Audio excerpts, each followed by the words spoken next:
आइए जानते हैं आज की कुछ प्रमुख अंतर्राष्ट्रीय खबरों को। उससे पहले एक नजर आज के हेडलाइंस। सुशांत सिंह राजपूत की मौत से कुछ देर पहले अंकिता लोखंडे ने सोशल मीडिया पर की एक पोस्ट। दिल्ली में कोरोना से बिगड़ते हालात पर गृह मंत्री अमित शाह ने आज बुलाई सर्वदलीय बैठक। रेलवे ने 4 राज्यों में तैनात किए 204 आइसोलेशन कोच, अकेले दिल्ली में तैनात किए 54 वार्ड। कोरोना के डर से आईआरएस अफसर ने किया सुसाइड, कार के भीतर पीली एसिड। एलओसी पर पाकिस्तान की फायरिंग में एक जवान सहित 3 घायल। कांग्रेस की मांग 2004 के स्तर पर आए पेट्रोल डीजल की कीमत जीएसटी के दायरे में लाए। चीन का दखल, चुनाव का डर और सस्ती लोकप्रियता ने बढ़ाई ओली सरकार की हिम्मत। नॉर्थ कोरिया की धमकी का असर, मीटिंग करके साउथ कोरिया ने सुलह समझौते की पेशकश। चीन या पाकिस्तान की जमीन नहीं बल्कि शांति चाहता है भारत। चीन में कोरोना के 66 नए मामलों से बढ़ी चिंता, सिंफादी बाजार में वायरस मिलने से फिर भय का माहौल। कोरोना से शेयर बाजार में उथल पुथल, गोल्ड ईटीएफ में 815 करोड़ का निवेश। और एमएस धोनी के बचपन के कोच केशव बनर्जी ने बताया, सुशांत सिंह राजपूत ने मुझसे हेलीकॉप्टर शॉट के लिए मांगी थी मदद। टेलीविजन के बाद फिल्मी दुनिया में अपना नाम कमाने वाले अभिनेता सुशांत सिंह राजपूत ने रविवार को अपने बांद्रा स्थित घर में फांसी लगाकर खुदकुशी कर ली। इस खबर ने हर किसी को हैरान कर दिया। सुशांत की खुदकुशी को लेकर कई तरह की बातें कही जा रही है। कई लोगों का मानना है कि वो लंबे समय से डिप्रेशन में थे।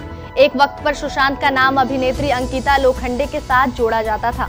दोनों ने पवित्र रिश्ता में एक साथ काम किया था। इसी बीच अंकिता लोखंडे की एक सोशल मीडिया पोस्ट पर लोगों का ध्यान गया है। बताया जा रहा है कि सुशांत सिंह राजपूत की मौत से कुछ वक्त पहले अंकिता लोखंडे ने अपनी इंस्टा स्टोरी में एक पोस्ट साझा की थी।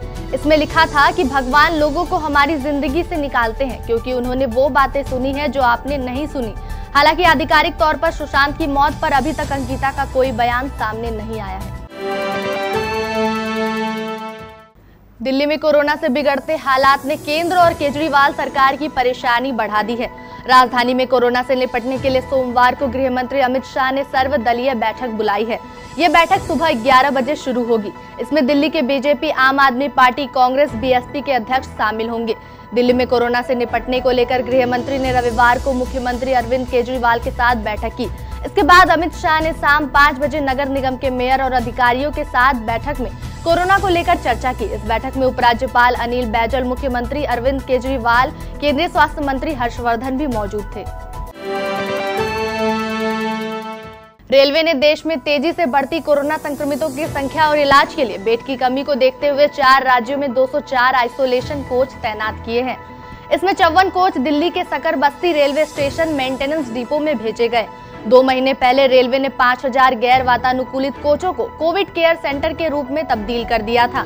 उत्तर प्रदेश, तेलंगाना, आंध्र प्रदेश व दिल्ली में बेडों की कमी के कारण अब इसकी जरूरत महसूस हो रही है। उत्तर प्रदेश के पंडित दीनदयाल उपाध्याय जंक्शन, वाराणसी, भदोई, फैजाबाद, सहारनपुर, मिर्जापुर व झांसी में 70 कोच तैनात किए गए। दिल्ली के सकरबस्ती मेंटेनेंस डिपो में 54, तेलंगाना के सिकंदराबाद, कांचीगुड़ा व अलीगाबाद में 20-20 व आंध्र प्रदेश के विजयवाड़ा में 20 कोच तैनात किए गए।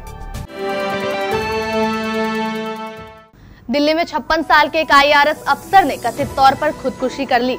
पुलिस के मुताबिक द्वारिका इलाके में उन्होंने अपनी कार के भीतर किसी एसिड का सेवन किया था। कहा जा रहा है कि उन्हें डर था कि कहीं वह कोरोना संक्रमण के शिकार न हो जाए। फिलहाल पुलिस मामले की जांच कर रही है।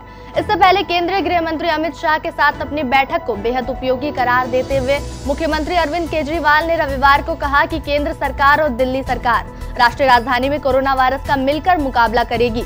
सूत्रों ने कहा कि शाह द्वारा बुलाई गई बैठक में कोरोना वायरस की स्थिति पर हर पहलू पर चर्चा की गई।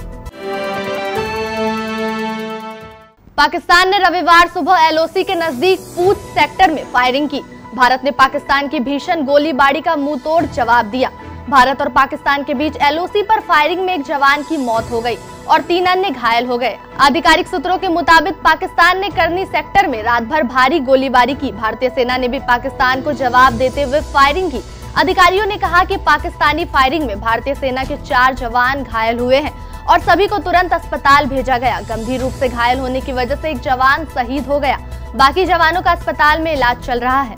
इससे पहले शुक्रवार को पाकिस्तान की ओर से बारामूला जिले के उरी सेक्टर को निशाना बनाते हुए गोलीबारी की गई थी।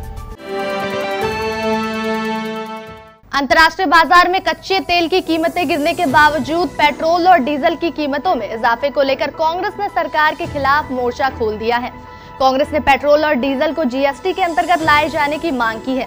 कांग्रेस नेता रणदीप सिंह सुरजेवाला ने कहा कि पेट्रोल, डीजल और एलपीजी की कीमतों को कम करके अगस्त 2004 के स्तर पर लाया जाना चाहिए, जब कच्चे तेल की कीमत $40 प्रति बैरल थी। उन्होंने कहा कि अगस्त 2004 में पेट्रोल 36.81 और डीजल 24.16 रुपए प्रति लीटर था। एलपीजी सिलेंडर 261.60 रुपए का था, लेकिन अब पेट्रोल, डीजल और एलपीजी 75.78, 74.03 और 593 रुपए में बेचा जाता है। सुरजेवाला ने 6 साल में पेट्रोल और डीजल पर बढ़ाई गई एक्साइज ड्यूटी 23.78 रुपए और 28.37 रुपए को वापस लेने की मांग की। नेपाल और भारत के नेतृत्व के बीच मतभेद के बावजूद सीमा विवाद का स्थायी समाधान तलाशने के लिए दोनों देशों के पास बातचीत के अलावा कोई और विकल्प नहीं। नेपाल के रक्षा विशेषज्ञों और पत्रकारों ने हालिया तनाव पर राय देते हुए कहा कि ओली सरकार ने राष्ट्रवाद के नाम पर सख्ती, लोकप्रियता हासिल करने के लिए विवादित नक्शा पेश किया है। घरेलू राजनीति, चीन से मिल रहे मजबूत आर्थिक समर्थन और भारत की शालीनता ने नेपाल के प्रधानमंत्री केपी ओली शर्मा को दशकों पुराने सीमा विवाद को आगे बढ़ाने की हिमाकत करने की हिम्मत दी। उन्होंने इस कदम से नेपाल और भारत के रिश्तों में इतनी तलखी आई है कि सामरिक मामलों में विशेषज्ञों ने रविवार को यह बात कही। ओली के नेतृत्व वाली कम्युनिस्ट सरकार ने शनिवार को देश के निचले सदन से भारतीय हिस्सों लिपुलेख, काला पानी और लिम्पियाधुरा को अपने देश का क्षेत्र दिखाने संबंधी संविधान संशोधन विधेयक को सर्वसम्मति से पारित करा लिया। उनके इस अप्रत्याशित कदम ने साबित कर दिया कि वह भारत के साथ दशकों पुराने सांस्कृतिक, राजनीतिक और व्यापारिक संबंधों में अब लंबे समय तक पुराने ढंग से भाव नहीं देता। नॉर्थ कोरिया और साउथ कोरिया के बीच तनातनी जारी है। दोनों के बीच तनाव काफी बढ़ चुका है। इस बीच साउथ कोरिया ने रविवार को एक आपात सुरक्षा बैठक की ओर से नॉर्थ कोरिया से सुलह समझौते का आग्रह किया। इससे पहले नॉर्थ कोरिया ने अंतर कोरियाई संबंधों को खराब हो जाने के बाद सैन्य कार्रवाई किए जाने की धमकी दी थी। इससे पहले दोनों देशों के बीच फोन लाइनें और हॉट लाइनें बंद हो चुकी हैं। नॉर्थ कोरिया की राजधानी प्योंगयांग से संदेश दिया गया था कि अब साउथ कोरिया से उनके सारे रिश्ते खत्म हो रहे हैं। दोनों देशों के बीच बातचीत के लिए बनाई गई हॉटलाइन भी बंद की जा रही है। इसके बाद सभी लाइनें बंद कर दी गई। दरअसल नॉर्थ कोरिया से भागकर साउथ कोरिया चले गए लोग यहां सीमा पर हाइड्रोजन से भरे हजारों गुब्बारे उड़ाते हैं। इन गुब्बारों पर नॉर्थ कोरिया के तानाशाह किम जोंग उन और उनके शासन के खिलाफ तमाम तरह की बातें लिखी होती है। तानाशाह और उनके काम करने के तरीके पर काफी कुछ लिखकर इन गुब्बारों के साथ पर्चे उड़ाए जाते हैं। ये गुब्बारे नॉर्थ कोरिया में जाकर गिरते हैं और वहाँ के लोग उसे उठाते हैं। केंद्रीय मंत्री और बीजेपी के वरिष्ठ नेता नितिन गडकरी ने कहा कि भारत की पाकिस्तान या चीन की जमीन पर कोई रुचि नहीं, लेकिन वह शांति और मित्रता चाहता है। गुजरात में जनसंवाद नाम से आयोजित डिजिटल रैली को महाराष्ट्र के नागपुर से संबोधित करते हुए गडकरी ने कहा कि भारत शांति और अहिंसा में विश्वास रखता है और यह विवादवादी बनकर मजबूत नहीं बनना चाहता। उन्होंने कहा कि भारत ने भूटान और बांग्लादेश जैसे पड़ोसियों की जमीन कभी हथियाने की कोशिश नहीं की। उन्होंने कहा कि भारत पाकिस्तान या चीन की जमीन नहीं चाहता। भारत शांति, मित्रता और प्रेम चाहता है और पड़ोसियों के साथ मिलकर काम करना चाहता है। गडकरी की टिप्पणी ऐसी समय आई है जब पूर्वी लद्दाख से लगती वास्तविक नियंत्रण रेखा पर भारत और चीन के बीच तनातनी का माहौल है। चीन के वुहान शहर से फैली कोरोना वायरस वैश्विक महामारी को नियंत्रण करने के बाद यहां पहली बार सबसे अधिक 66 नए मामले सामने आए हैं, जिसे आधिकारिक राजधानी बीजिंग में कोविड-19 पर लगाम लगाने के लिए युद्ध स्तर पर तैयारियां में जुट गए हैं। बीजिंग में हाल ही में संक्रमण के मामले बढ़ गए हैं। चीन के राष्ट्रीय स्वास्थ्य आयोग के अधिकारियों ने बताया कि शनिवार को कोरोना वायरस संक्रमण के 57 नए मामले सामने आए हैं, जिसमें से 38 मामले स्थानीय संक्रमण के हैं। उन्होंने बताया कि शनिवार को 9 बिना लक्षण वाले मरीज भी सामने आए हैं। अभी बिना लक्षण वाले 103 मरीज पृथक रह रहे हैं। जब जब दुनिया में आर्थिक संकट गहराया है, तब तक सोने ने अपनी चमक बिखेरी है। दरअसल कीमतों में बढ़ोतरी के साथ साथ सोने में निवेश का दायरा भी बढ़ता जा रहा है। कोरोना संक्रमण की वजह से सोने के निवेशों को सुरक्षित विकल्प के तौर पर देखा जा रहा है। शेयर बाजार में उतार चढ़ाव के बीच मई में गोल्ड एक्सचेंज ट्रेडेड फंड में 815 करोड़ का निवेश किया गया। इसी वजह से यहाँ निवेशकों में अब निवेश के लिए सुरक्षित विकल्पों की ओर रुख कर रहे हैं। पिछले साल इस श्रेणी का प्रदर्शन अन्य संपत्तियों की तुलना में बेहतर रहा। अगस्त 2019 से गोल्ड ETF में कुल 3,299 करोड़ रुपए का निवेश हुआ। भारत को 2 बार विश्व विजेता बनाने वाले क्रिकेट कप्तान महेंद्र सिंह धोनी के जीवन पर बनी फिल्म धोनी का किरदार निभाकर सुशांत सिंह राजपूत ने काफी तारीफें बटोरी थी। धोनी की फिल्म में धोनी जैसा बनने के लिए सुशांत ने काफी मेहनत की थी। इसके लिए वे धोनी के बचपन के कोच केशव बैनर्जी के पास भी गए थे ताकि भारतीय कप्तान के बहुचर्चित हेलीकॉप्टर शॉट को लगाना सीख ले। फिल्म में कई ऐसी चीजें थी जो सुशांत ने धोनी की तरह ही की थी और हेलीकॉप्टर शॉट उनमें से एक था।